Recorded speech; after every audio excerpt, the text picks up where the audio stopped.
Assalamualaikum warahmatullahi wabarakatuh.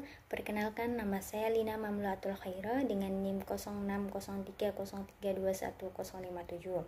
Prodi Manajemen Pendidikan Islam kelas B. Di sini saya akan menjelaskan materi tentang footnote penulisan karya tulis ilmiah.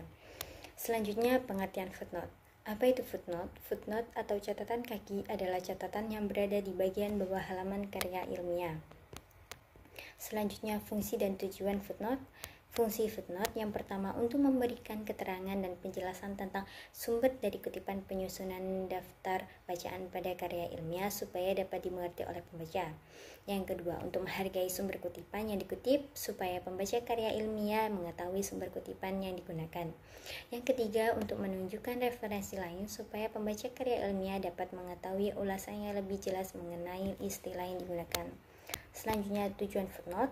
Tujuan footnote ada 5. Yang pertama, untuk menyusun pembuktian sumber tulisan. Yang kedua, untuk menyatakan utang budi kepada pengarang yang dikutip pendapatannya. Yang ketiga, menyampaikan keterangan tambahan. Yang keempat, memperkuat uraian seperti insitasi, keterangan insidental mental, penjelasan yang kurang penting, perbaikan, dan pandangan yang bertentangan. Yang kelima, menunjukkan bagian lain teks seperti uraian pada halaman lain sebelum dan sesudahnya. Selanjutnya, jenis footnote. Jenis footnote ada 2. Yang pertama, catatan kaki lengkap dan catatan kaki singkat. Catatan kaki lengkap ditulis dengan lengkap dengan mencantumkan nama pengarang, judul buku, nama atau nomor seri jika ada, jumlah jilid jika ada, nomor cetakan, nama penerbit, tahun terbit, dan nomor halaman. Yang kedua, catatan kaki singkat. Catatan kaki ditulis singkat dan terdiri dari 3 macam. Yang pertama ibid, yang kedua objit, yang ketiga logjit. Yang pertama ibid singkatan dari ibidum yang artinya sama dengan di atas untuk catatan kaki yang sumbernya sama dengan catatan kaki yang tepat di atasnya. Ditulis dengan huruf besar, digarisbawahi, diikuti titik dan koma, lalu nomor halaman. Yang kedua objit, singkatan dari opere citato yang artinya dalam karya yang telah dikutip dipergunakan untuk catatan kaki dari sumber yang pernah dikutip, tetapi telah disisipi catatan kaki lain dari sumber lain. Urutannya nama pengarang, objit, nomor halaman.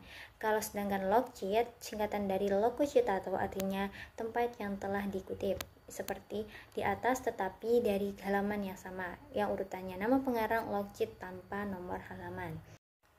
Selanjutnya, unsur-unsur footnote. Unsur-unsur footnote ada 4. Yang pertama, nama pengarang atau penulis. Yang kedua, judul tulisan. Dan yang ketiga, tahun terbit. Yang keempat, nomor halaman kutipan. Yang pertama, nama pengarang atau penulis. Menuliskan secara lengkap nama pengarang dari kutipan yang diambil tanpa perlu menuliskan gelar dari penulisan tersebut. Sedangkan yang nomor 2, judul tulisan. Menuliskan judul dari sumber tempat kutipan diambil dengan jelas dan lengkap serta memperhatikan kaidah AYD di dalam menuliskan catatan kaki atau footnote. Yang ketiga, tahun terbit. Salah satu hal yang perlu diberikan juga adalah tahun penerbitan dari kutipan yang ditulis atau tahun publikasi jika kutipan tersebut terbentuk jurnal atau tulisan lainnya. Yang keempat, nomor halaman kutipan. Melampirkan halaman tempat kutipan tersebut diambil juga wajib untuk dicantumkan titik pada penulisannya. Halaman tempat kutipan tersebut diambil disingkat menjadi hal, kemudian nomor halaman tempat kutipan. Selanjutnya, ketentuan penulisan footnote. Ketentuan penulisan footnote ada 6. Yang pertama, nomor penanda catatan kaki agak diangkat sedikit ke atas, mirip penulisan kuadrat, tetapi tidak sampai 1 spasi. Ukuran penandanya juga sedikit lebih kecil, contohnya pada gambar. Ya, yang kedua, nama pengarang yang dijadikan catatan kaki ditulis sesuai dengan urutan nama aslinya. Pangkat atau gelar seperti IR, DR, tidak perlu dicantumkan. Yang ketiga, judul buku referensi yang dijadikan catatan kaki dicetak miring bila ditulis dengan MS Word atau digarisbawahi bila diketik dengan mesin tik.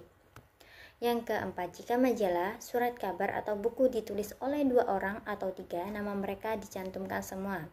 Yang kelima, jika lebih dari 3 orang, maka yang ditulis di catatan kaki hanya nama pengarang pertama, lalu diikuti oleh DKK atau et al. Yang keenam, jika sumber referensi dari internet, catatan kaki yang ditulis harus ada di contoh di bawah. Selanjutnya, contoh footnote 1 pengarang.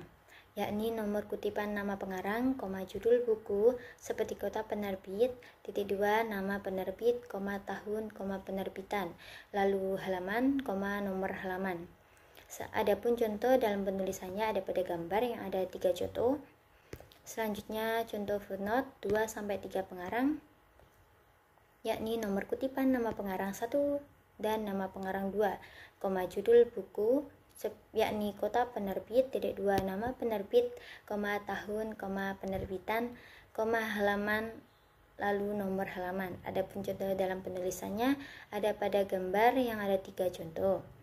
Selanjutnya contoh footnote lebih dari 3 pengarang, yakni nomor kutipan nama pengarang DKK, judul buku yakni kota penerbit, titik 2 nama penerbit, tahun, penerbitan, halaman, lalu nomor halaman. Adapun contoh pada penulisannya ada pada gambar yang ada 2 contoh.